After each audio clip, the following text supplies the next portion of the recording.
नमस्कार. कधी बँकेत गेला आहात का?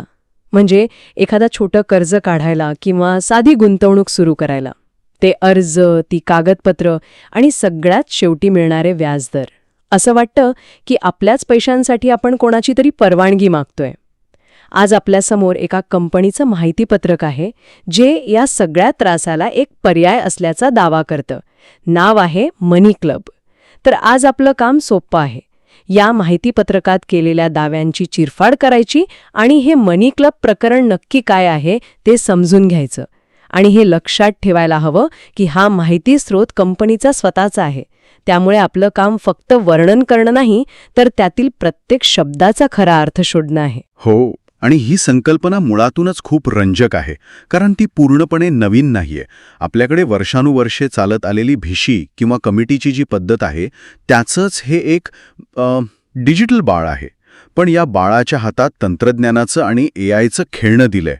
यामुळे होतं काय की बँक नावाचा जो मोठा मध्यस्थ असतो, तो या खेळातून बाहेर जातो आणि तो बाहेर गेल्यामुळे होणारा फायदा थेट खेळणाऱ्यांमध्ये म्हणजे सदस्यांमध्ये वाटला जातो, असा यांचा दावा आहे. बरोबर, असा यांचा दावा आहे.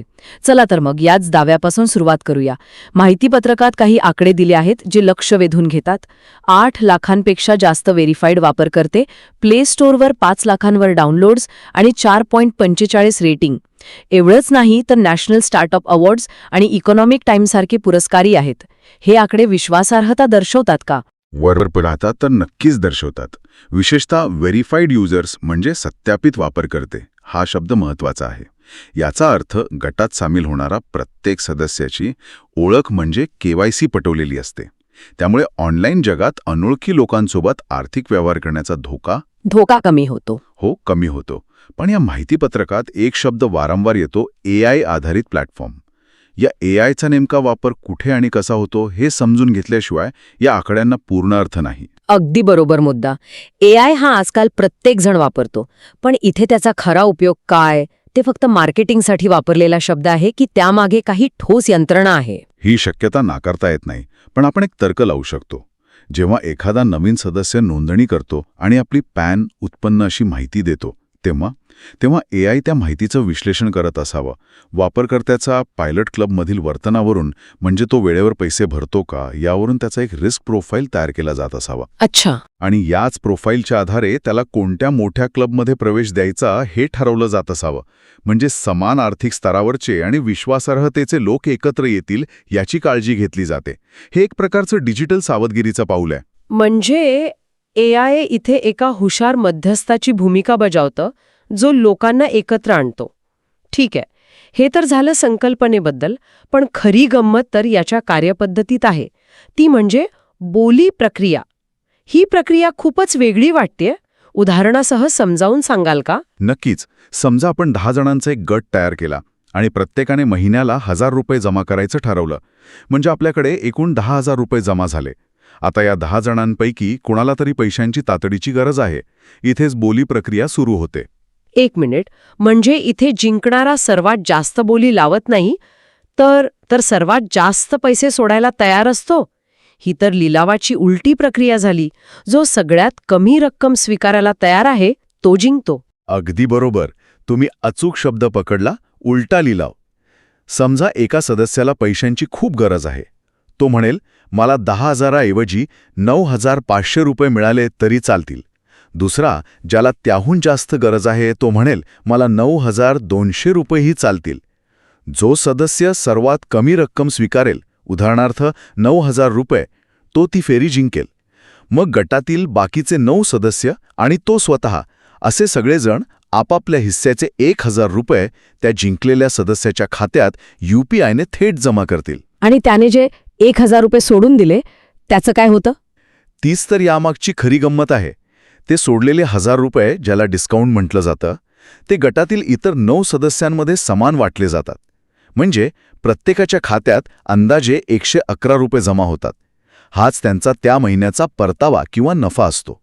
आणि ज्या सदस्याने एकदा पैसे उचलले, तो पुन्हा बोली लावू शकत नाही, पण त्याला शेवटपर्यंत गटात पैसे भरावे लागतात. आणि जो शेवटपर्यंत पैसे उचलत नाही त्याला सर्वाधिक फायदा होतो असं माहितीपत्रकात म्हटलंय.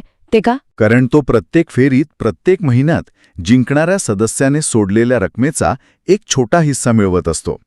महिन्याला हे छोटे छोटे नफे जमा होऊन शेवटच्या महिन्यात त्याला मूळ रकमेपेक्षा बरीच जास्त रक्कम मिळते. त्याने संयम ठेवल्यामुळे त्याला सर्वाधिक परतावा मिळतो. पण मला इथे एक प्रश्न पडतो. जो सदस्य सगळ्यात कमी रक्कम घेतो, म्हणजे जो सर्वाधिक डिस्काउंट देतो, तोच जिंकतो.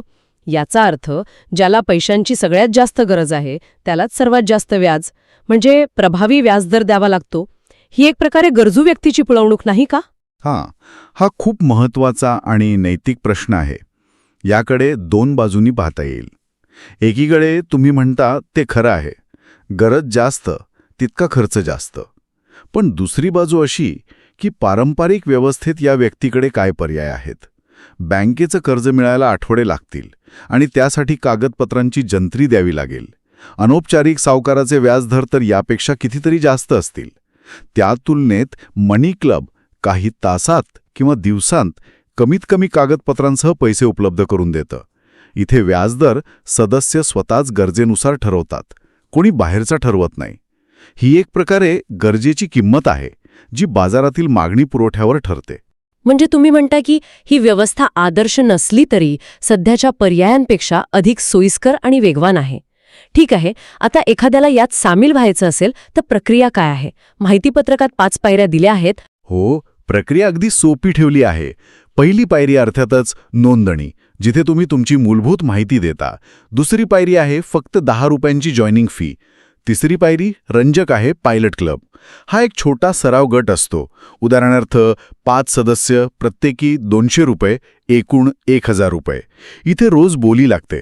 यातून तुम्हाला संपूर्ण प्रक्रियेचा अनुभव मिळतो आणि तुमची विश्वासार्हताही तपासली जाते. आणि एकदा का हा पायलट क्लब यशस्वीपणे पूर्ण झाला की मग कामगिरीनुसार मोठ्या रिअल क्लबमध्ये प्रवेश मिळतो. हे क्लब 6,000 रुपयांपासून ते 1.5 लाख रुपयांपर्यंतचे असू शकतात. पण इथे सगळ्यात मोठा प्रश्न येतो तो सुरक्षेचा. समजा गटातील एखाद्याने पैसेच भरले नाहीत तर आपली ऑफलाईन भिशी याच कारणामुळे अनेकदा फसते. आणि याच समस्येवर त्यांनी तंत्रज्ञानाचा वापर केला आहे. माहितीपत्रकानुसार त्यांच्याकडे डिफॉल्टर संरक्षण म्हणजे डिफॉल्टर प्रोटेक्शन आहे. म्हणजे जर एखाद्या सदस्याने पैसे दिले नाहीत तर मनी क्लब स्वतःच्या तिजोरीतून जिंकलेल्या सदस्याला ती रक्कम देतं, जेणेकरून गटाचे व्यवहार थांबत नाहीत. थांबा, मनी क्लब स्वतः पैसे देतं हे तर खूपच आश्वासक वाटतं. पण मग ते त्या डिफॉल्टर सदस्याकडून पैसे कसे वसूल करतात? माहितीपत्रकात डेट रिकव्हरी प्रोटोकॉल असे एक जड शब्द वापरला आहे. याचा नेमका अर्थ काय आणि यामुळे वापरकर्त्याला भीती वाटू शकते? नक्कीच, डेट रिकव्हरी म्हणजे कर्ज वसुली. या प्रोटोकॉलमध्ये कायदेशीर मार्गांचा समावेश असतो. सुरुवातीला स्वयंचलित रिमाइंडर्स, कॉल्स केले जातात. तरीही पैसे न भरल्यास कायदेशीर नोटीस पाठवली जाऊ शकते आणि याचा परिणाम त्या सदस्याच्या क्रेडिट स्कोअरवरही होऊ शकतो, ज्यामुळे त्याला भविष्यात इतर ठिकाणाहून कर्ज मिळणं कठीण होईल. थोडक्यात हे प्रकरण ते गांभीर्याने घेतात, ज्यामुळे इतर सदस्य सुरक्षित राहतात. अगदी. म्हणजे नियम मोडल्यास त्याचे परिणाम आहेत. हे तर झालंच, पण अजून काही वैशिष्ट्ये आहेत का जी या प्रक्रियेला पारदर्शक बनवतात?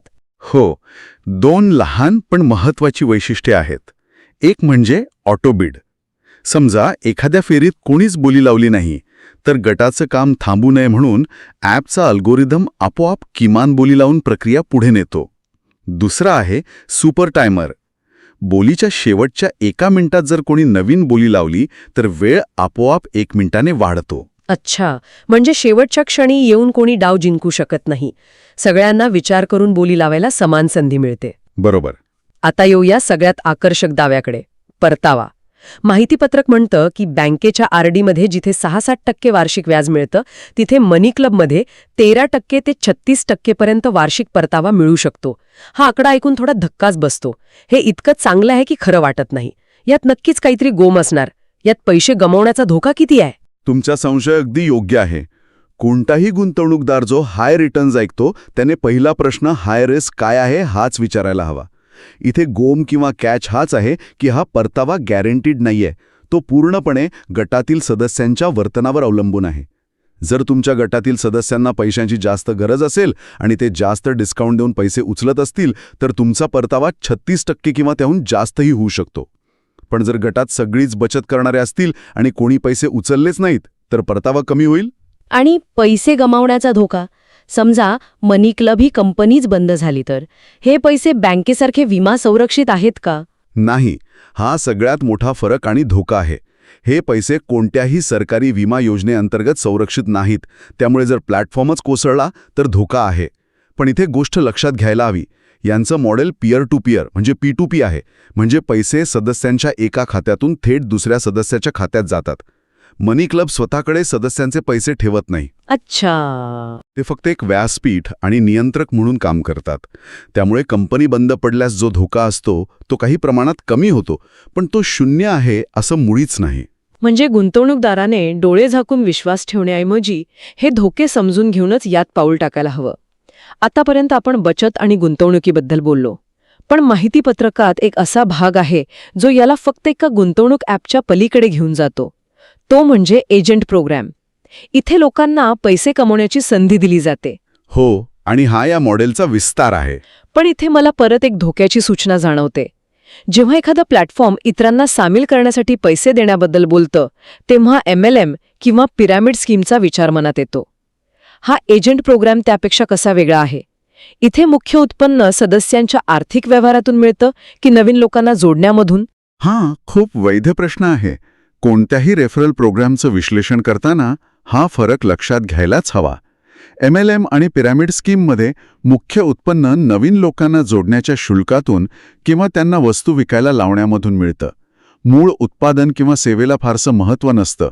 इथे मनी क्लबचं जे मूळ उत्पादन आहे, म्हणजे बचत आणि कर्ज घेण्याची सोय, त्याला स्वतःचं एक मूल्य आहे. लोक एजंट न म्हणताही ते वापरत आहेत. एजंट प्रोग्राम हा त्यांचा व्यवसाय वाढवण्याचा एक मार्ग आहे. जसं अनेक स्टार्टअप्स रेफरल बोनस देतात. एजंटला कमिशन तेव्हाच मिळतं जेव्हा त्याने आणलेला सदस्य रिअल क्लबमध्ये सक्रियपणे सहभागी होतो. म्हणजे केवळ सदस्य जोडण्यावर नाही, तर त्याच्या सक्रिय सहभागावर भर आहे.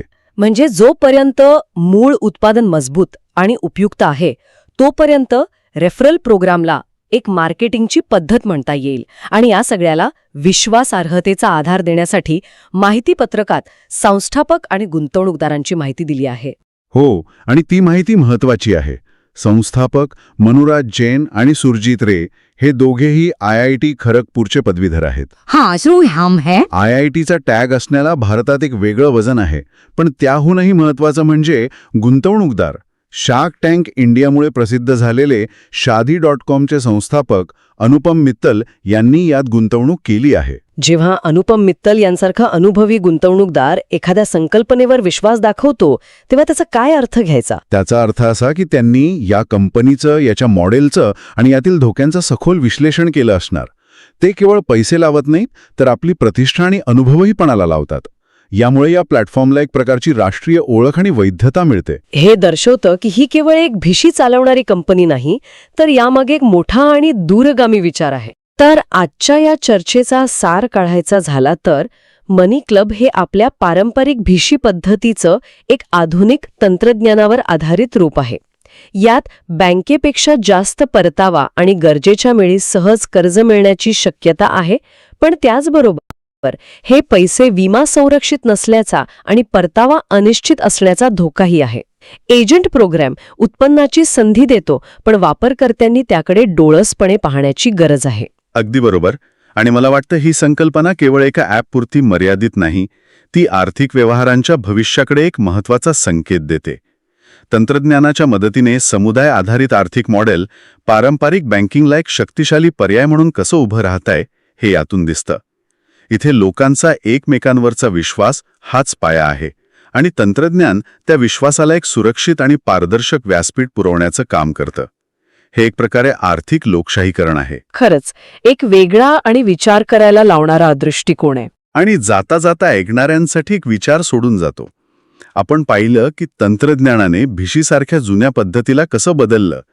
आता विचार करा, आर्थिक व्यवहारांची इतर अशी कोणती क्षेत्रे आहेत जिथे तंत्रज्ञानाचा असाच वापर करून मध्यस्थांना काढून टाकून त्याचा थेट फायदा सामान्य माणसापर्यंत पोहोचवता येईल.